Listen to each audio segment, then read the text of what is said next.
about losses though? It's just Never happens. Yeah. Yeah, just Name win all the of the time. game. If you just find stocks that are going up and you buy them, and then you just make a lot of money, and That's usually how it's supposed to work. I thought. Losses are for losers. Welcome back to Be the Trader, everyone. Today is going to be a fun day because we're going to play a little game. We're going to do little things differently today. I got Kunal and Steve here today, and we're going to be sharing some ideas and things that come to mind when I just throw up random words that's possibly related to trading. Maybe it could be other things that come to mind that might help you in your trading in different ways. So when the word comes to mind, whenever I say the word winning, what comes to mind first? Do your impression. Detroit Bad Boys 1991. Do your impression. Oh, You gotta do. I can't do it yet. How does he do his hand like this? Okay, guys. There it is. Okay. Hillary, Putin, I don't know these people, okay? But she's low stamina, okay? I don't know Putin, but I'll tell you what right now, there's five-star generals backing me right now. We're gonna have the most beautiful country ever. We're winning. Okay, there's gonna be Christmas lights everywhere. It's gonna be fantastic. They're good people, okay? It's gonna be fantastic. I love it. I love it. What about? When it comes to trading, Sure. I mean, that's a mindset thing. Like if you're rolling up to your desk being a mopey fuck, you're probably not going to make a lot of money that day. And so there's probably something to be said of, maybe pre-market doing a Donald Trump impression just to really, get yourself going and pumped and everything. Like Alex Jones, like down here in the Bohemian Grove, I am sitting with a secret operative from Antifa, and they're telling me that this whole thing is a hoax, that they're the people that are putting fluoride in the water, making the frogs into bisexuals, and then the little kids are hunting the frogs, and they're going crazy because they love frogs, but they don't know these are bisexual frogs. So Stuff like that. this was a train, and it is just definitely my favorite I've ever done in my Now I'm life. starting to sweat. So what about? I'm over here trying Just like let's Alex get back, Jones. and it's like okay. Okay. Whenever you did say winning, like coming up to the computer like more like a slum and not really trying to do something. What do you mean by that? Like coming like you want to win? Like because sometimes people could think like if you're focused on the money, trying to make money, you could lose more, right? Like you're not focused on the right process. But so just curious if you can elaborate. I mean, you can do a mental state shift. A good example for me is if I'm feeling a little down and I need some energy, I will go watch the haka on YouTube, like the New Zealand or one of the other Samoan rugby teams, and they'll do it, and I'm just like, okay, time to run through a brick wall, time to get after it. Yep. And so that kind of, because we've talked about athletics before. You talk about like Kobe becomes the Mamba as soon as he steps foot and crosses that line and so you can try and find a way to delineate, time on your screens and your financial speculation versus time off, and find a way to just turn it on and be in like a abundance mindset and say, okay, the money is on the ground, I just have to pick it up. It's like get you in the zone, get you in the routine that you're like kind of like, hey, it's time to get to work. Yeah. Right? Because you wake up. I mean, most of us work from home, so we wake up. It's easy to wake up and wear your pajamas and go straight to work. It's easy to do that, right? Yeah. And sometimes I can, that's a bad thing. But like if you do that, it's easier to kind of do that at a slow pace, not really focused, and not be thinking about like, what do I need to do today when I want to win today, right? With the right mindset. But what about losses though? It's just Never happens. Yeah. Yeah, just Name win all the of the time. game. If you just find stocks that are going up and you buy them, and then you just make a lot of money, and That's usually how it's supposed to work. I thought. Losses are for losers. Hey, we wouldn't be able to do these face-to-face interviews if it wasn't for our sponsor, Cobra Trading. So if you can just give them a few seconds of your time, we'd really appreciate it. Cobra Trading is the go-to broker for day traders and short sellers. And I'm not the only one saying this. In fact, Benzinga awarded Cobra Trading as the go-to broker for short selling. They have a heavy focus on direct market access order routing, so you have the fastest execution. They have some of the best locate prices and availability. They also have amazing customer service. I've experienced many different brokers, and it's why I use them every single day and why I'm proud to have them as our sponsor. Sign up now by clicking the Be the Trader referral link below and earn 1 free month of software with Cobra and 25% off all commissions. Now let's get back to the show. That's the name of the game. Yeah. In all seriousness, like losses, it can be very challenging for a lot of people to go through. It is, but it's just like a mental thing. Like for me, like even at this day, like a 20-cent loss sometimes feels like a 20% loss. Because just loss is loss. Okay. You know, like nobody likes to lose. It's like just the whole thing of, right, like admitting your idea was wrong or that your entry sucked or whatever it might be. Losses stink. But it's just like that's part of the game. But if you trade a lot, like so I trade, god damn, I trade a lot. Yes. Like, you know, so I make hundreds of executions in a day. So I'm always taking losses. But like my mentor Paul actually gave me like a very specific exercise when I was new, because I refuse to use stop losses. Okay. So he started mentoring me in 2006. I refused to use stop losses because I was like, you know, the old adage, and this is all kind of bullshit in some manner. It's not total bullshit, but it is. I got you. I'd be like, well, you know, the market makers will see Yes. my stop losses and, you know, stop me out. But that was an excuse for the simple fact that I didn't want to use them because I didn't want to admit I would be wrong on a trade, and I'd hope that it would go back up. Right? So then I'm using this like, oh, the market makers are going to see. And Paul was like, dude, who are you? I'm like, I'm Kunal and Steve. He's like, oh, so you think, because I'm in my 24, 25. He's like, you think these people, the good people of the NASDAQ or whoever was the hot one back then, I guess New York Stock Exchange, right? These good people in New York Stock Exchange are going to shift this multi-billion-dollar company to get your 50 shares. And I'm like, but the market makers, and he's like, oh, they're going to move Microsoft down 50 cents to get your stop loss. Is that what you're telling me? I'm like, no.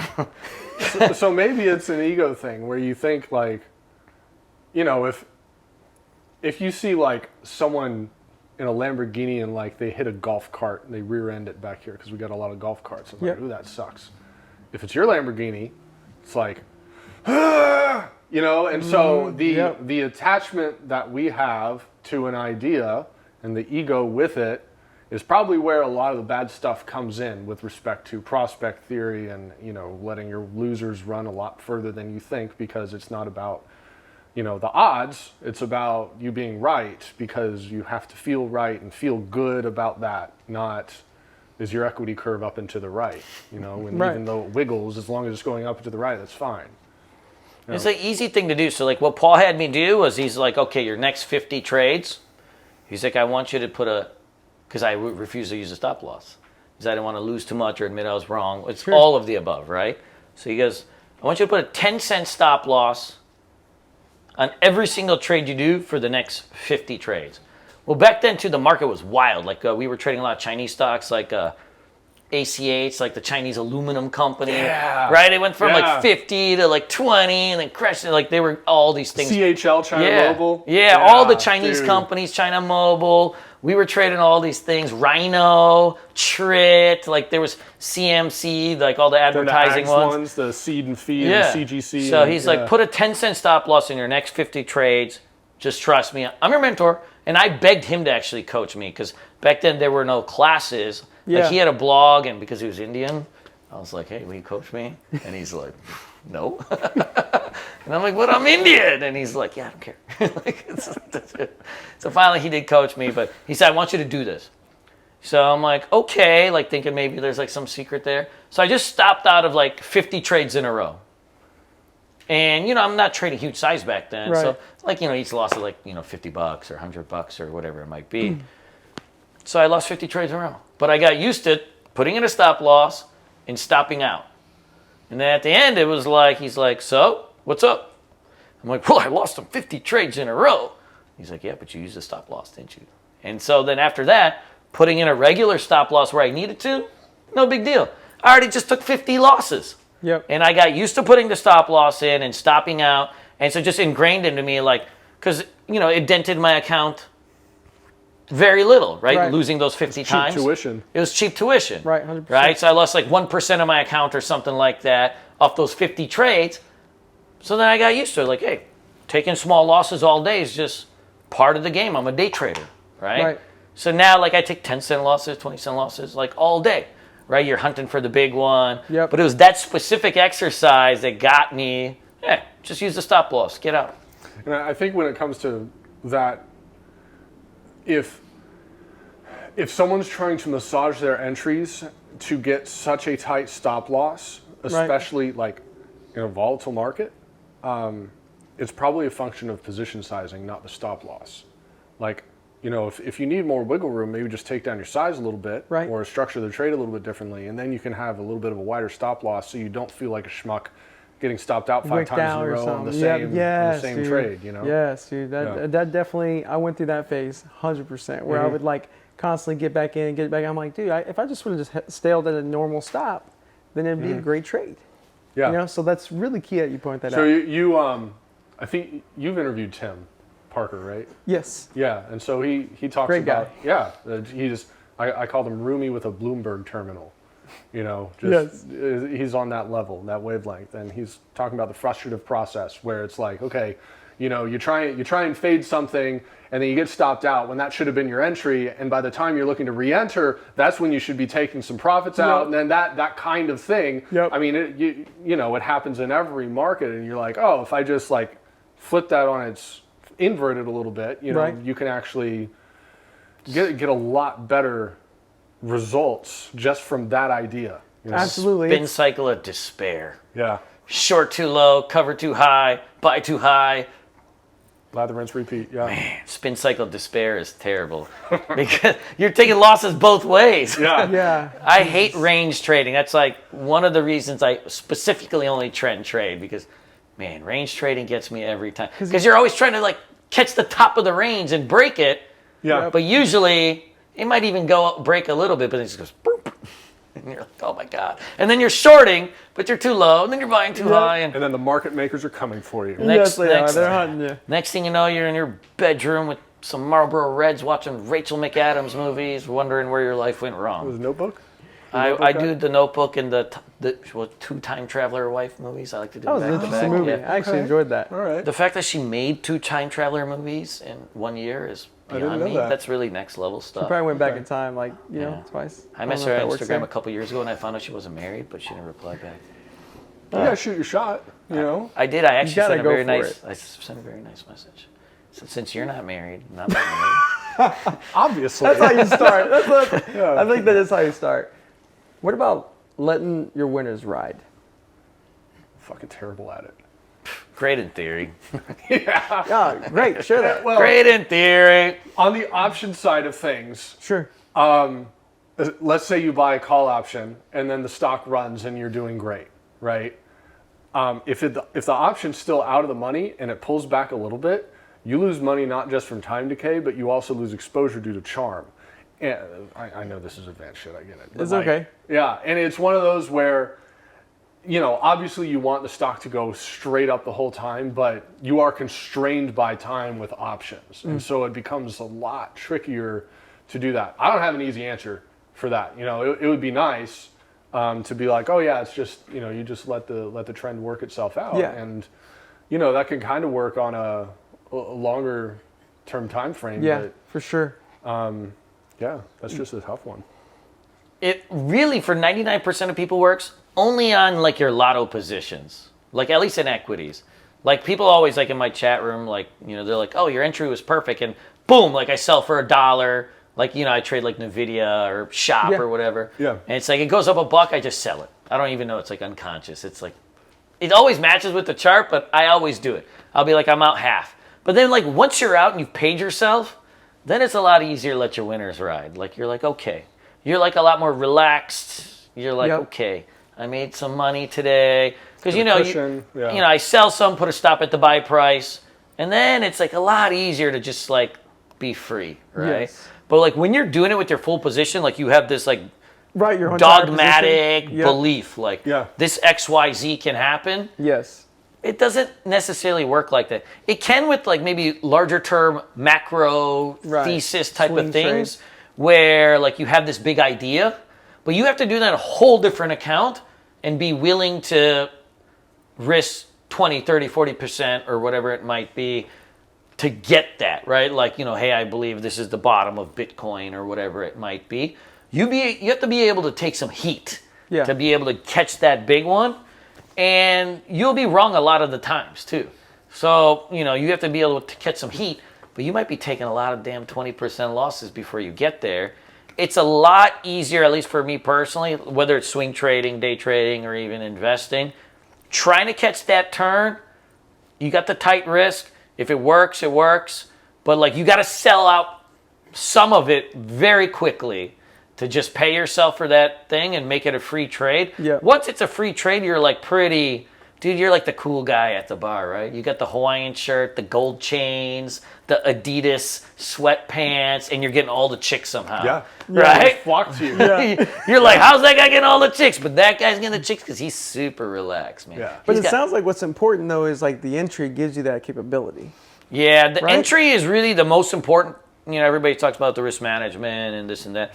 The entry is the most important part of the trade because the risk management principles change completely if your entry is even slightly off. So if your Yes. entry is 2% higher than it needs to be, your stop loss is still going to have to be, if you want to stay in the trade, where it would be in the perfect entry. Yes. So now your risk is 4% instead of 2%.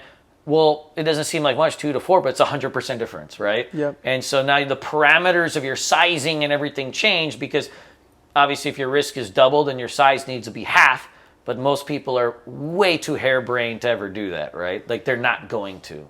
Yeah. Like you're either in or out. It almost sounded like you guys were, when I first said the word, you both were kind of like it's like one of those things where it's everyone says it. It's a but- platonic ideal. Right? You Like know, it doesn't. You try and approach it. Yeah. Like it's more. What it seems like there's something else that's more important that keeps you consistent. Or maybe I'm wrong there. It's a function Because- of time frame. Like you on the swing trades and stuff, but especially when you're looking at short dated stuff, especially in the options market, you want to consider how much of your current reward are you willing to risk relative to how the risk changes in the options position. I know it's advanced again. I get it. So it's almost like you know, as in trading when we're doing equities, like if you're up $1 and let's say you're up $2 a share and you were risking $1 a share to begin with, and you're up 2 to 1 basically, and then you know that there's a potential of only a half a dollar upside left because there's heavy resistance right above. So now your risk reward is changing, right? Because like, do you want to risk your 2R to make just a half an R? Like it starts to invert. So is that kind of what you mean? Like things start to like your risk reward or your odds of winning or the Well, let's say a stock runs and it runs and then it goes sideways for 10 days. Yep. Right. Well, you will be losing profits from that. I'm just going from a straight call buy put buy idea. Okay. You buy a call. You want drift. You want it to go up and up and up and up and up. You don't want it to go sideways because that's where things get weird. I will tell you right now that we hear a lot about pyramiding. That's okay. You buy 1,000 shares. If it's working, you buy another 1,000 shares. That turtle trader kind of thing. You can kind of do that in the options market. And I'm right now, if some of the best edges I'm finding right now, you go 6 months out and you buy a 20 delta, which is a very out of the money call. Ooh. Yeah, they're very speculative. Yeah. But like shop right now, right? You could probably get away with buying some really out of the money calls going into December, and they're 20 delta, which means you get exposure to 20 shares of the stock. But if it goes up, then all of a sudden you have 30 shares control and 40, and if it goes up, and so it's a natural pyramid scheme, Literally. And there's also you can convert to spreads, you do calendars, you do flies, all sorts of other evolutions in the trade that can cut your risk down and potentially crank up the reward. But that's kind of the option side of things, and that's a little weird, I guess. What about the word mistakes? Yeah. Lifetime of them. Yeah. Like, would you say even now to this day, like with all your experience, like it's the same way? Like, you know, it just happens as part of it, or is it less and less? Like, give us an idea, because like there's a lot of people out there who are just starting their journey, right? And Yeah. you guys are well into the journey, right? 15 years each. Whoa, And so I mean, I'm a lot you know, younger than this guy. I mean, come on. Yeah. A lot younger than this guy. With that being said, like, give us an idea about that. There's type 1 errors and type 2 errors. Okay. Type 1s are the false positives. So like you think you have a signal and then it doesn't work, right? Sometimes it's just a bad beat. Sometimes you're being an idiot, right? So cut out the idiot times. And then you have the type 2 errors. And I think that this is the thing I'm focused on the most right now. And those are the false negatives, where it's like I see a setup and I don't take it. Okay. Either because I screwed up on a previous trade just recently, or I'm not comfortable enough in the trade that I want to take. And then those, of course, you know, Murphy's Law, it's like those are the ones that move. Right? Yeah. And so it's like, okay, I want to define my trade setups well enough to the point that when I see them, I don't think about taking them. Right? And we see that in sports all the time, where like, you know, you're trying to hit a fastball, you as the batter, you're not thinking. They just did a study on this, and they're seeing that the batters are already making the decision just by seeing how the pitcher is throwing, and they're not even thinking about where the ball is. They're like, okay, it's going to be right here. Same thing in like, you know, what X Games style sports. They're not. No one's thinking about doing a 900 on a half pipe. They're just doing it, you know. And so that's the kind of thing where it's, you know, it's not automated, but it for me, it's got to get to that point. So I'm like, okay, you know, I need to get rid of the type 2 errors, because that's where a lot of my profits I'm missing out on should be coming from. And go ahead. You got to make the mistakes. Yeah. I mean, life is fun from the mistakes. I mean, that's just like a part of the game. Like everybody's so into like this. What's your name? Well, I got a lot of those. But everybody's so into this, like, oh, mistakes. Yeah. But yo, go out and have some fun. Do something weird. Like you learn from it. And it's the same thing in your trading. You'll learn from it. And in life, you'll learn from it. But like a lot of times, like traders are like so into like, hey, I'm in my room. I'm studying all the time. You know, I'm meditating. Yep. I'm listening to Zen music like Wim yourself. Hof, Yeah. ice bath, I've got saunas. the ice bath. I'm reading self-help books. Yep. Look, if Warren Buffett lives in a shitty house, I'm going to live in a shitty house. If Bill Gates wears crappy clothes, I'm going to wear crappy clothes. And you're just in this like zone of like, I got to do everything X, Y, Z. Then go out. Blow some money. Blow it all. It'll teach you a good lesson, right? Like blow it all. Get drunk. Make some mistakes. It'll teach you some good lessons, but you gotta live the life. I mean, you gotta live some life. You'll make the mistakes. And then in trading, mistakes is easy because like with all these journals and stuff, like, dude, you could catalog all this stuff. You make the mistakes, like you have a whole bevy of stuff you know, like not to do.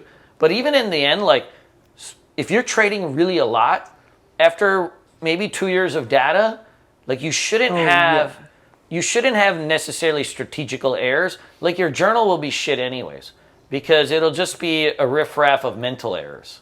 So now you know really what to fix, right? Like my trading journal is like, there's very little in there like, oh, I saw this wrong. It's like, hey, I got a little pumped, I oversized.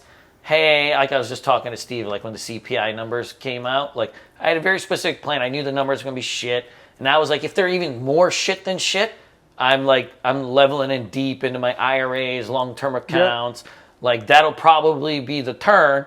And then even then I fucked it up because I made a mental error. I was expecting like a 1% gap down, and then pre-market was like 2.5, and I'm like, oh fuck. Like I was adding some stocks, and then I was like, fuck, I cut him right away. Right, I panicked. So that's just a mental error. Like I had the plan, and then, you know, we ended up ramping up after that, and it was like I had to chase it back up, right? Yep. So that's not necessarily a strategical error. Like I had the idea of what I needed to do. I made a mental error. Yep. So yeah, like But it's good to for hear, the like, newer you traders, it's mistakes, it still happens. Like it's part of it. well, I Like, guess the thing, do you have a feedback system to say, here's why the mistake happened? Because a lot of people, you said trading journal. Most people are like, I don't want a trading journal. A lot of people don't have one. Yeah. They should. Not just qualitative, but or not just not even quantitative, but emotional qualitative. sense. They're doing it now. I think so. With all these online journals, I think people are doing it. You'd be At least surprised. my students are. Well, that's good. I mean, but they're you'd be doing it. surprised. Like whether There's a lot of dating apps. No one's getting married. if they're That's true. gaining the proper insight from it is Yeah. like a whole different thing. That's an education Yeah. in itself. Yeah. But step one is doing it. Yeah. And looking over it. It will tell you stuff. But It will. after It some point, definitely you're will. just not going to make that many strategical errors. It's Yeah. all like, I chased, I oversized. Right. It's like my stuff that stop loss was in you the wrong be in spot. control. I pulled it before I needed to. So these are just mental errors, essentially. So then that's a whole different education of life Yep. than trading education, right? Yeah. Like to fix your mental errors is not like a one-shot thing. Like if you're indisciplined, like working on your discipline doesn't really work. Like you have to work on everything that you do, like as a person to become Yeah. a disciplined person. Root Would you agree? access. Yeah, you need root And access. then it shows up in your trading. So it's very hard. Like if I'm an over trader, like you can't necessarily, there are things you can do to fix that, but it's not really going to fix all of that. Like it's So all work with before. it, is that what you mean? And yeah, so it's not a one-shot Band-Aid. Nothing is. Yeah. Not Yeah. when it's mental errors. Well, you also brought up something earlier, and it made me think of the next word, and that is bad beats. Because bad beats happen, Oh yeah. And how do you deal with those? Don't be naked short options. Yo, like that natural gas guy? That's the best YouTube video I've ever seen. Has anybody watched this? The natural gas guy? There was a financial company who they weren't just giving out advice; they were actually taking custodial. God, it was bad. They were just selling options. Dude, can we loop And this so- video in? And We have it. he sold. His firm sold naked calls on natural gas during the run in 2018. And natural gas is known to get a little squeezy sometimes. And they got blown out. And these are not institutional clients. These are like 70-year-old people with like a 6-figure nest egg. That's Yeah, he's like fucking advertising gone. in the newspaper and like, shit. Yeah, and then like here's this video. It's an apology tour of him like, I'm sorry, we made this mistake, and it's just like It was terrible. Like a lot of way. people lost their money. We're laughing, but the video itself was the so comedy. cringe, yeah. So he was like in this dark room, like a boardroom, like when Trump did The Apprentice. He's like, "You're fired." Like it's like dark, Yeah. and he's in there by himself with his like hands on this thing, and he's like, "Steven, you're a fisherman. I love that about you. You catch the best grouper, and then you saute it perfectly. It's true. To lose your money, it hurt me. Sammy, you're a stripper, but you had 3 kids, and I love those kids. And I did this to make money for their college education and their braces so that you wouldn't have to be a stripper no more." And like he just went down the line, and then basically he like ended it like he's like maybe gonna commit suicide kind of thing. Dude, it was dark. That's crazy. Dark. This guy was about 2 years away. Like he would have been a great crypto scammer. Yeah, he would have been a great Just- crypto guy. Yeah, he would have been. a great Yeah, crypto he would have been that guy with He would have been 3 Arrows Capital Square. I'm you know? NFT Yeah. founder. Like, Yeah. hey, Sammy, you can get out of the strip club if you buy this picture of a Stablecoin monkey yield. smoking a cigarette with a Trojan symbol in the back. We right? laugh about that, but I mean, some of those things are still worth some money. So I actually made good money in the NFTs, but That's- it was like all fugazi. I was doing the basketball cards. So dude, I had one of these basketball cards for like 30 grand. And it was like nothing. It was like a digital, digital Steph Curry card. So the NBA Top Shots, like, you do the, Yeah, they do the pull wrapper. drawings Yeah. and you pull the wrapper and then you buy some and you trade some. And dude, I had all these random ones. Like, I got into so many of all this bullshit. There's a fucking Cody. Oh yeah, Cody. Cody's made me so much money. Yeah, Like he Cody's smart, though, is, about his that. brain level is like, I just he listen reads to a him. lot. So like a lot of people, like, like Steve's one of those people too. Cody and Steve, when they just tell you to do stuff, I'm like you see Steve talk, right? So it's like, I don't understand some of it, right? So I'm like, whatever. Steve tells me it's good. I'll do a light research, manage my risk, and then I'll use what I know because I'm like my eye is good at Other stuff. My eye is always good at picking out trends and cool stuff anyways because I'm a directional person. I make bets, right? Mm-hmm. I lay my balls on the table and I make a bet. But that's my thing. So like I take what Cody does or he And he tells starts me chopping carrots. and I go. But Cody has made me so much money Like, and he's forced me to do some of his weird stuff. Like, he told me... Decentraland. Decentraland? Yeah. Like, Oh when my those plots gosh. were like $50, $60, he's like, dude, like, we would trade side by side at night on DMs and stuff. Yeah. And we'd be trading Ethereum and Bitcoin. At the time, he was the only other one that was interested in this stuff. So, Right. like, me and him would stay up. And then when the market crashed, we were, like, crying because Bad there beat. was no way to short back then. Yeah, But he there told me, wasn't. like, hey, buy this Decentraland stuff, $50, $100. And he's like, buy like 2 a week for like a year. He's like, you'll thank me later. Dude, those things, like, I even This guy forgot I right had them. Dude, they were like, some of those things were like, the minimum floor price at one time was like $3,000, $4,000. It's Yeah. nuts. And it's just like the right place, right time. You got to meet smart fucking people like him. I want to end on this because I want to dive into that bad beat one more time, and that's on this note. How do you, as a newer trader, how do you differentiate that was really a bad beat, right? And that was like not like it was just not a good trade. Like, how do you R. help differentiate that? Function R. Like if you are risking 1R and you get a 6R gap down, it's probably a bad beat. Yeah. Right. And that's, maybe you shouldn't hold overnight or things like that.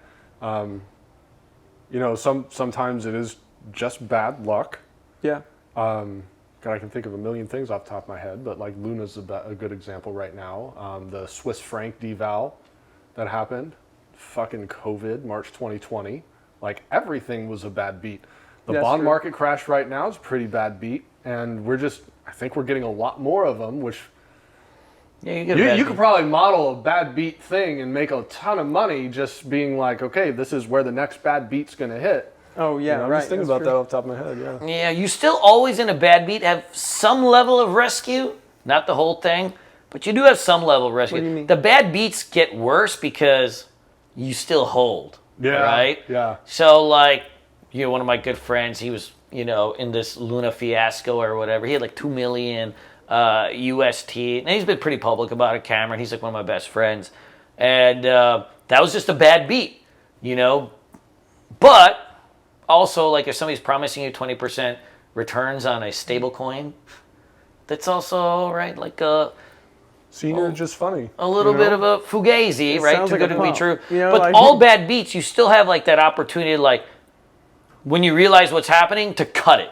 You might lose 20%, 30% on the big gap down or the bad news or whatever, but it never goes to zero the next day, right? It does go to zero, but it takes 9, 10, 15, 20, 30 days, Right. so on and so forth. 2018, like the real estate was the same thing. Real estate started to crash, but there were like warning signs for like 6 months.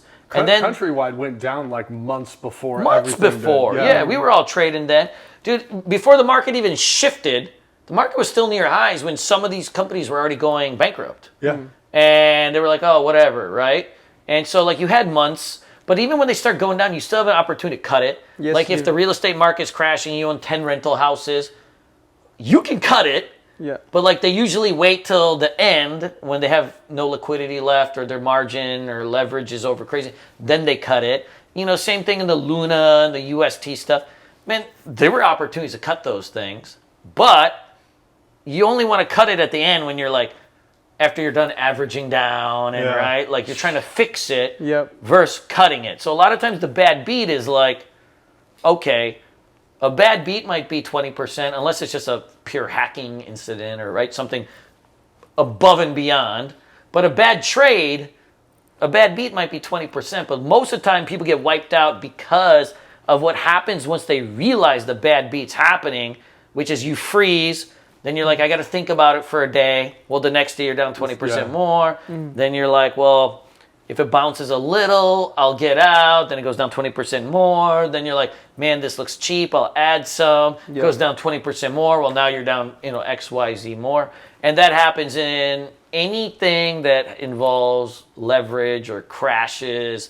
All crashes. There's no crash in the world that started and the next day is down 100%. Very little. Besides that, If you won. that SVXY Well, yeah, no, thing. that one we kind of felt coming. Facebook was going into all-time highs in 2018. Yeah. And then had earnings. It was just down 20% the next day. Yeah. But okay, most of the bad beats that we are talking about, Yeah. you will have adequate liquidity to exit.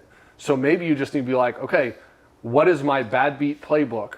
Because most people are like, I don't want to be the asshole that exits and then that's the low. Right. Right? Sure. So it's like, okay, maybe I will rebuy that day's high if it gets back up there, and I'll just, that'll be it. And then most of the time it doesn't show back up at that high anytime soon. Right. And so that gets you out. So I guess you need to delineate between a bad beat versus being an asshole, Yep. holding on to that bag for way too long. I mean, it just SVXY is the comes down to only one cutting. I've known that was the ultimate bad beat.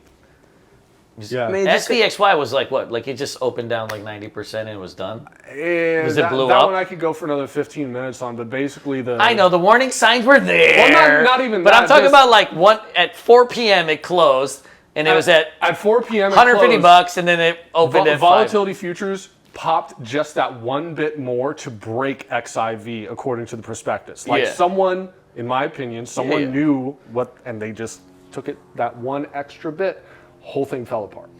And That's the way it always that goes. was Volmageddon. Yeah. Well, That we're was the gonna- only one. We're gonna end on that note. Look, I appreciate both of you guys being here. What about your being on bad the beats, show. huh?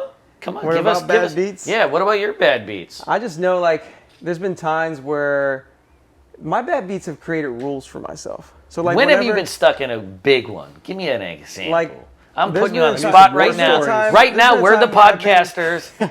Where's your bad beat? There's been times where I've been in something overnight, right? And that's why now I don't hold anything overnight, because I would hold something overnight. And at the time in my trading, I didn't really care about news ever when I hold. I just never cared about it. I Was a this in long small technical caps or trader. large caps? This is small caps. Okay. Are you And short or you pretty long? So much- mental and I'm note long. for So you pretty much know what's gonna mental happen, note for right? Yeah. all your audience. Never hold small caps overnight. They're cheap for a reason.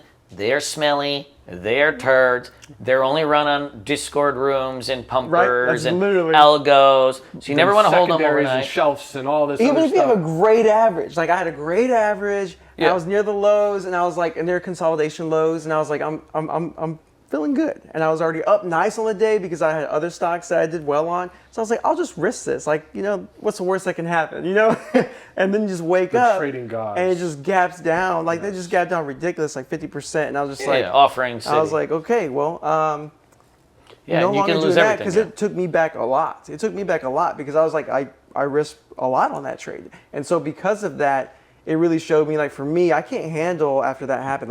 That's a bad beat, by the way. That really rattled me. Yeah. Because then the next trades, it was hard for me to get back in the zone. It was hard for me to continue trading without just behind me. I just like took a huge step. Then you're like, you know? what's the news? And you start looking at news. Then too you start much, to get, and it's yes, analysis then you go down paralysis, that path. That's what I did. I started looking at news and I was like, okay.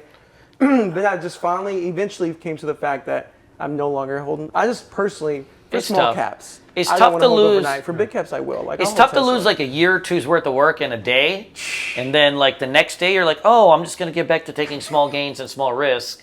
Like I'm gonna tight stop losses and just do 2 That's to 1s. what we say, and, but it's not just gonna grind it back easy up. to do. It's very If you lose 2 years worth of work, you're only looking for the home run after for at least a all you're period of looking for, time. yeah. At least Or naturally. then you're scared to get that was a great opportunity that at the time I was like, this is a great opportunity. I Yeah, love it the sucks. setup, and so it makes you question that setup. Like in general, you're like, well, shit, do I just ignore the setup on big caps too? Like, you're like, what do I do? Like, Yeah. because is this gonna happen? And then you meet other traders, which is so helpful because I have a buddy of mine named Scott who's been trading large caps forever, and so I was able to ask him that question. I was like, man, like, is this gonna happen to me on my big caps? And he's been trading much longer than me, so I respect his opinion. And he told me, he's like, it could, but like it's really rare. So like, I still look at news and stuff like that now, but I don't hold overnight on small caps. Like even if you have a good position, like just take it off. Like because it's you can always small get back caps in is later. You can small always caps get back get in dirty later. At least business. it's not crypto, where like the Or exchange that, just yeah. not exist anymore. Yeah.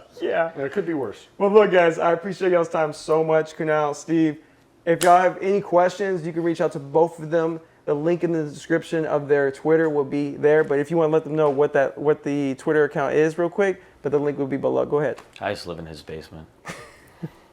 It's a nice basement. It's What's very Twitter? amazing. Twitter. We play PlayStation all day. nice. Yeah. PS1.